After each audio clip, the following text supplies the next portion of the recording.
একবার একটা লোক বনের মধ্যে দিয়ে কোনো কাজে যাচ্ছিল। যেতে যেতে বনের ধারে একটা মাথার খুলি দেখতে পেল। সে অবাক হয়ে গেল, কারণ মাথার খুলিটা অবিকল মানুষের মতো কথা বলে উঠল। মাথার খুলিটা বলল, আমাকে এখানে কে নিয়ে এসেছে বলতে পারেন? এই কথাটা শুনে লোকটা অবাক হয়ে গেল এবং বিশ্বাস করতে পারছিল না যে মাথার খুলি কথা বলছে। সে সেখানে আর না দাঁড়িয়ে রাজার দরবারে পৌঁছানোর জন্য রাজবাড়ির দিকে ছুটতে লাগলো।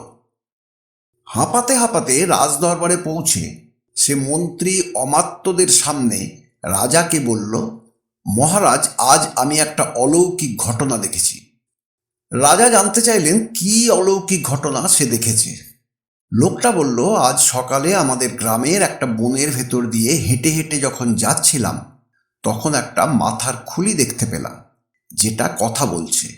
এটা এখনো বনেই পড়ে আছে।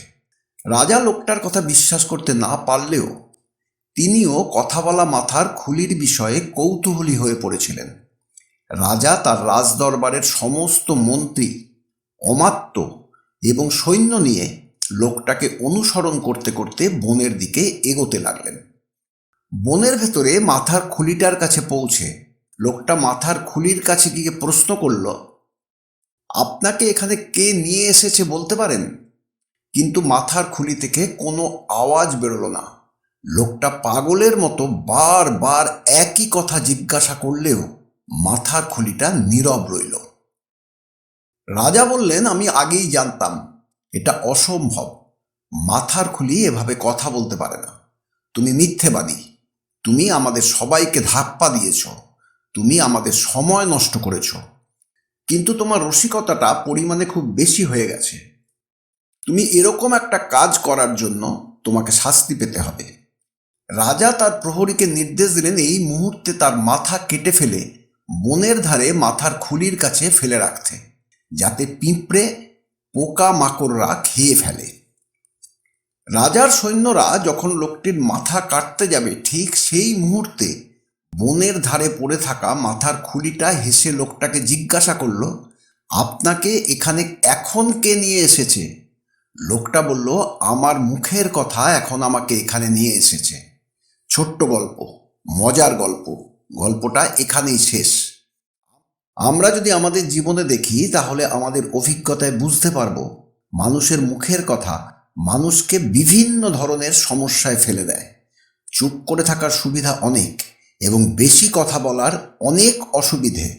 কারণ যারা বেশি কথা বলে তাদের মনও বেশি কথা বলার জন্য বেশি চিন্তা করতে থাকে। কিন্তু যারা কম কথা বলে তাদের মন বেশি কথা বলা লোকেদের তুলনায় বেশি প্রশান্ত থাকে। যখন আমরা বেশি কথা বলি, তখন আমাদের মনে চিন্তা শুরু হয়ে যায়।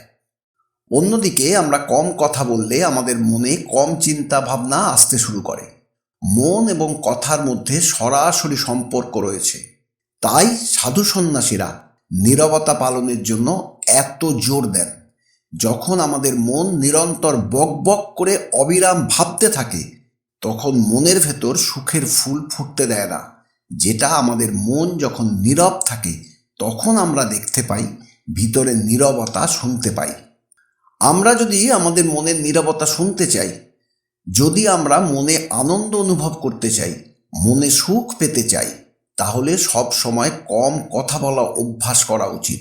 যদিও আজকের ব্যস্ত বিশ্বে কম কথা বলা খুব কঠিন, তবে এই ব্যস্ত সময়সূচি থেকে কিছুটা সময় বের করে নীরবতা অনুশীলন করার চেষ্টা করা উচিত। কারণ এই পৃথিবীতে মনের শান্তির চেয়ে বড় সম্পদ আর কিচ্ছু নেই।